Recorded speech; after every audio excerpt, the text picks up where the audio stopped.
আজকে তোমাদের সাথে শেয়ার করছি গোলাপ ফুল দিয়ে বেড তৈরি করে দেখাবো। আমরা তো রীতিমতো অনেক রকমের বেড তৈরি করে নিয়েছি, আজকে গোলাপ ফুল দিয়ে বেড তৈরি করে দেখাবো। হ্যালো এভরিওয়ান, আসসালামু আলাইকুম, welcome back to my channel. এই গোলাপ ফুলের বেডটা তৈরি কিভাবে করেছি একবার দেখে নেব।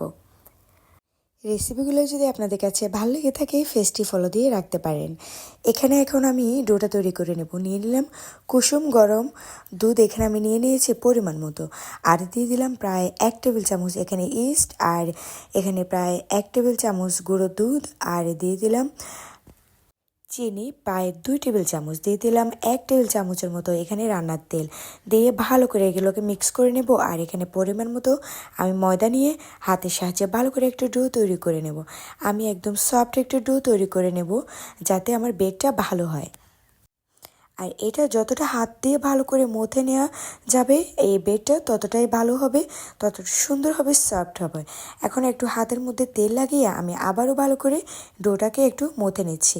হাতের সাহায্যে এটাকে ভালো করে বারবার ঘুরিয়ে আমি পেঁচিয়ে দিচ্ছি যাতে ডোটা ভালোভাবে ফুলে আসে। এখন আধা ঘন্টার জন্য এটাকে আমি রেস্টে রেখে দেবো, একটা ঢাকনা দিয়ে রেখে দেবো। আধা ঘন্টা পরে ফিরে আসলাম, দেখতে পাচ্ছেন আমার ডোটা ফুলে ডাবল হয়ে গেছে আর কতটা সফট হয়েছে, কতটা সুন্দর হয়েছে।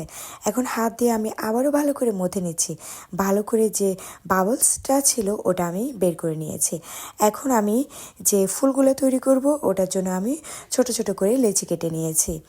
এখন একটা রুটির মতো করে আমি এটাকে বেলে নিয়েছি, আর একটা ফিচে কাঁটা দিয়ে আমি এখন ফুলটা তৈরি করে নেব। দেখতে পাচ্ছেন আমি কিভাবে কেটেছি আর ফুলটা ডিজাইনটা আমি কিভাবে দিয়েছি। এখন সবগুলো এইভাবে বসিয়ে হাত দিয়ে চেপে চেপে এখন আমি গোলাপ ফুলের শেপটা দিয়ে দিচ্ছি। কতটা সুন্দর হয়েছে আর এটা খেতে যতটা মজা হয়েছে আর তার চেয়ে আমার বানাতে এটা খুব ভালো লেগেছে। দেখতে পাচ্ছেন এভাবে করে আমি সবগুলা গোলাপ ফুলের বেড তৈরি করে নিয়েছি।